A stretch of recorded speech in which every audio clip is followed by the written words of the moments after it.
Hello everyone, welcome again to our YouTube channel. यार कोई views आ नहीं रहा, कोई देखता नहीं है मेरा कंटेंट। है क्या चल रहा है? सब्सक्राइब करो, व्यूज बढ़ाओ, शेयर और करो थोड़ा सा। तो चलो इसी के साथ पढ़ते हैं अपन मार्केट इक्विलिब्रियम क्या होता है और इक्विलिब्रियम में जो चेंजेस होते हैं वो हम जानेंगे।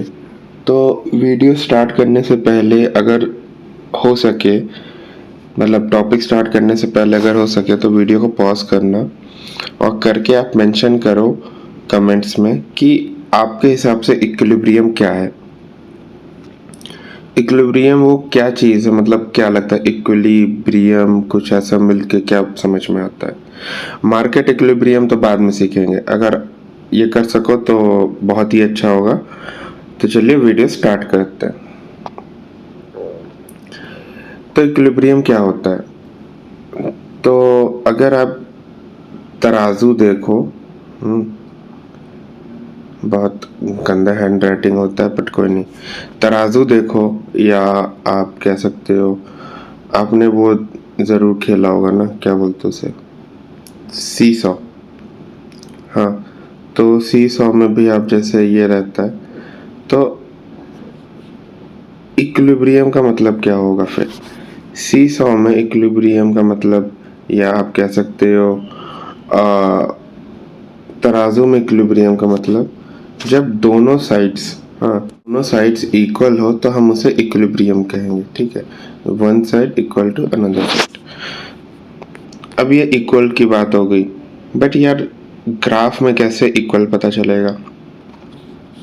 तो जब आप ग्राफ देखोगे तो उसमें कुछ ऐसा ग्राफ होता है, एक होता है एक्स एक्सिस, एक होता है वाई एक्सिस। हाँ, तो अब दो तरह के आप ये कह सकते हो ना कि एक होगा पॉजिटिवली कोरिलेटेड, एक होगा इनवर्सली कोरिलेटेड।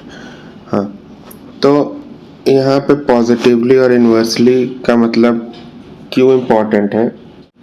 वो इसलिए इम्पोर्टेंट है कि लेट से जब दो चीज़ में निगेटिव कोरिलेशन होगा तभी वो किसी एक सर्टेन पॉइंट पे कॉमन आएंगी। तो उसको एग्जांपल के तौर पे ऐसे समझते हैं, जैसे ये हो गया आपका सप्लाई कर्व और ये हो गया आपका डिमांड कर्व। तो क्योंकि ये जो पॉइंट है ये वाला, यहाँ पे जहाँ पे दोनों सप्लाई एंड डिमांड मिल रही हो या सप्लाई डिमांड के अलावा कोई भी कर्व्स मिल रही हो, वो हो गया इक्विलिब्रियम क्वांटिटी या इक्विलिब्रियम एक्स एक्सिस, और इधर हो गया इक्विलिब्रियम वाई एक्सिस। सो क्योंकि यहाँ पर हम लोग प्राइस डिनोट करते हैं तो ये हो गया इक्विलिब्रियम प्राइस, ये हो गया इक्विलिब्रियम क्वांटिटी। तो इतना सिंपल सी चीज़ है, बट ये जब मैक्रो इकोनॉमिक्स में काम करता है तो अलग करता है, माइक्रो में अलग करता है। और इक्विलिब्रियम का मतलब जो बेसिकली वो समझ गए कि जब दोनों चीज़ बराबर हो, और जब ग्राफ में इक्विलिब्रियम की बात कर रहे तो तब भी दोनों चीज़ बराबर होनी चाहिए। तो दोनों पक्ष क्या हो गया, एक है क्वांटिटी, एक है क्वांटिटी डिमांडेड, एक है प्राइस। प्राइस और क्वांटिटी डिमांडेड बराबर होनी चाहिए, किसके रेस्पेक्ट में? डिमांड एंड सप्लाई के रेस्पेक्ट में। तो जब डिमांड एंड सप्लाई की दोनों की क्वांटिटी डिमांडेड और क्वांटिटी सप्लाइड, और डिमांड की और सप्लाई की प्राइस जब दोनों की सेम होगी तो वहाँ पे इक्विलिब्रियम होगा। तो बेसिकली हम ये कह सकते हैं जहाँ पे डिमांड एंड सप्लाई का कर्व एक दूसरे को इंटरसेक्ट करेगा वो जगह इक्विलिब्रियम होगी। ठीक है, अब इसके बाद ये जो कुछ इसके बारे में डिफाइन किया है वो पढ़ते हैं। तो कह रहा है equilibrium is a state in which market supply and demand balance each other. तो वही तराजू वाला जो मैंने एग्जांपल दिया आपको, और ये होना ज़रूरी इसलिए है क्योंकि अगर ये नहीं होगा तो मार्केट स्टेबल नहीं होगा। वो हम बाद में जानेंगे कैसे नहीं होगा, बट स्टेबल नहीं होगा, ये समझने वाली बात है। तो ये था कि इक्विलिब्रियम क्या होता है। अब इसमें कुछ स्पेशल कंसिडरेशन है इक्विलिब्रियम पढ़ते वक्त। तो वो कंसिडरेशन कुछ जान लेते हैं। तो क्या कंसिडरेशन है?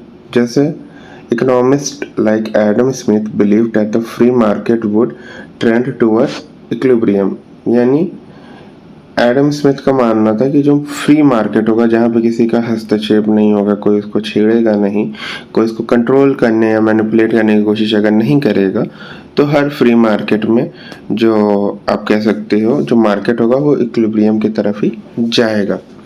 जबकि modern economist found out that cartel or monopolist company can artificially hold prices higher and keep them in order to reap their profit।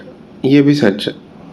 तो आप कभी देखोगे जहाँ पे जिस सेक्टर में कंपटीशन नहीं है या जिस सेक्टर में मोनोपोली है, वहाँ पे क्या होता है, वहाँ पे ये जो कंपनियाँ होती हैं थोड़ा सा स्लाइटली हाई प्राइस सेट करती हैं कि इनका प्रॉफिट जो है ज़्यादा से ज़्यादा हो सके। अगर आपको कोई एग्जांपल के लिए समझाना पड़े तो एग्जांपल के लिए आप समझो कि इंडिया में तो ऐसा कोई खास एग्जांपल नहीं है, क्योंकि इंडिया में जितने भी मोनोपोली हैं सब या तो सरकार की हैं, तो वो सर्विस ओरिएंटेड है। हाँ, बट अगर कहीं हम देखते हैं, जैसे इसमें एग्जांपल दिया है डायमंड इंडस्ट्री का, जहाँ पे डिमांड हाई होती है बट सप्लाई को ना आर्टिफिशियली कंट्रोल किया जाता है। तो इससे क्या होता है कि कम डिमांड रहता है और प्राइस बढ़ते रहता है। फिर पॉल सैमुएल्सन ने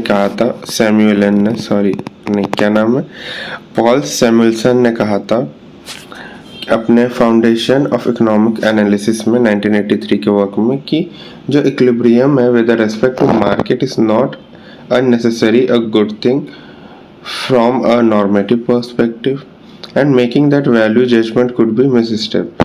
Economists like Adam Smith believed that free market would tend towards equilibrium. For example, a dearth of anyone good would create a higher price generally, which would reduce demand, leading to increase in supply provided the right incentive. The same would occur in reverse order provided there was excess in any one market। So ये जो Paul सैमुएल्सन कहते हैं, ये कहते हैं कि ये जो एडम स्मिथ का जो कॉन्सेप्ट था ना, ये हमेशा सही होगा ये ज़रूरी नहीं है नॉर्मल मार्केट में। तो वहाँ पे कभी कभी ऐसा भी हो सकता है कि कोई चीज़ की दाम तो वही है, सप्लाई बढ़ी जा रही है, भले डिमांड उतनी है। क्योंकि इसको अगर दूसरे तरीके से देखें, कभी कभी क्या होता है ना, गवर्नमेंट कोई भी प्रोडक्शन पे कोई भी चीज़ के सब्सिडी दे देती है, तो क्योंकि वो एक जो प्राइस है मे बी वो प्राइस सेट है, उससे कम प्राइस नहीं हो सकता या उससे ज़्यादा प्राइस नहीं हो सकता, बट क्योंकि सब्सिडी है तो क्या हो गया, जो प्रोड्यूसर उनको या जो सेलर है उनको बनाने और बेचने का इंसेंटिव ज़्यादा मिल गया, तो वो ज़्यादा बेचने लग गए। तो ये कुछ कंसिडरेशन है जो कि ये भी हमें कंसिडर करना पड़ेगा कि ऐसा सिनेरियो भी हो सकता है। जैसे मॉडर्न इकोनॉमिस्ट पॉइंट करते हैं कि जो कार्टेल और अच्छा ये शायद ओके, ये दोनों रिपीटेड पॉइंट्स हैं। सो यही है कि ये जो तीन चीज़ें हमें स्पेशल कंसिडरेशन में रखनी चाहिए। और एक स्पेशल कंसिडरेशन क्या हो सकता है, लेट्स से, जो कि यहाँ मेंशन नहीं है, लेट्स से कि कोविड में ऐसा हुआ था ना कि आप देखिए कि आप घर पे आ गए, आप अचानक से डिमांड बढ़ गया। पर डिमांड बढ़ गया, किस चीज़ की डिमांड बढ़ गई, स्पेशली जो चिप से रिलेटेड चीज़ें हैं, जैसे फ़ोन्स, लैपटॉप्स, हाँ, जिसमें भी सेमीकंडक्टर चिप्स लगती हैं। तो अब वहाँ पे क्या हो गया, अब वहाँ पे जब डिमांड स्पाइक किया, सप्लाई थी नहीं, और सप्लाई कर भी नहीं सकते ड्यू टू लिमिटेड रिसोर्स। सो क्या हुआ, प्राइस तो बढ़ रही थी चीज़ों की बट डिमांड कम नहीं हो रही थी, क्योंकि उनको ज़रूरत थी उस चीज़ की। ऐसा नहीं है कि इक्विलिब्रियम में प्राइस बढ़ने पर डिमांड कम हो जाएगी, नहीं, डिमांड भी बढ़ रही थी क्योंकि उनको ज़रूरत थी चीज़ की, और प्राइस बढ़ रही थी तो सप्लाई बढ़ेगी, नहीं बढ़ सकती थी। क्यों? क्योंकि वहाँ पे लिमिटेड ही स्कोप था, क्योंकि जो शॉर्टेज हो गया था चिप का, उसके वजह से कोई प्रोडक्शन भी नहीं हो पा रहा था। फिर असल में आ गए हम अपने ग्राफ पे। तो ये जो ग्राफ है ये हम कह सकते हैं बहुत है तो छोटा टॉपिक, बट ये हम कवर करेंगे अगली वीडियो में, तो आपको थोड़ा सा समझने में भी आसान होगा, वीडियो बहुत लंबा भी नहीं होगा। तो मिलते हैं आपसे अगली वीडियो में।